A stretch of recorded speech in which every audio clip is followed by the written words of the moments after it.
মক্কা মদিনার এলাকা হলো খাজুরের এলাকা। বিভিন্ন জায়গায় খাজুরের বাগান ভর্তি। সাহাবা হুজুররা খাজুরের ডাল নিয়ে নিল।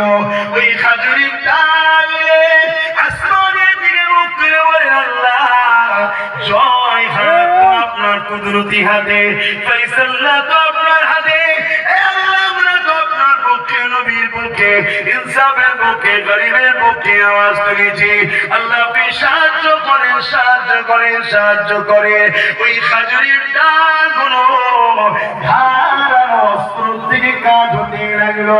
এই যুবকেরা করতে করতে 1000 উপরে যারা সুসজ্জিত যোদ্ধা ছিল খাজুরের ডাল বাহিনীর মোকাবেলায় তারা পরাজিত শুধু হয়েছে তারাই ইতিহাসের পাতায় আজও রয়ে গেছে।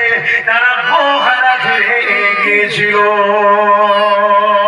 আরো জোরে বলুন সুবহান। এবং আল্লাহ সাহাবী বলছেন আমি খাজুরের ডাল খাই। সাহাবী বলছেন কি হলো এখান থেকে একজন আমার দিকে ধারালো তরোয়াল নিয়ে জালিম সন্ত্রাস আগিয়ে আসছে। আমি কি করব, কোন দিকে যাব, চিন্তা করতে লেগেছি।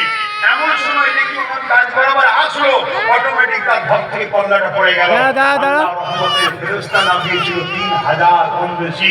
সেই ফেরেশতা তার ধর আলাদা করে দিয়েছে কল্লা থেকে। জোরে বলুন সুবহানাল্লাহ। জালিমদের শাস্তি হোক, বিচার হোক, এটা আমরা সবাই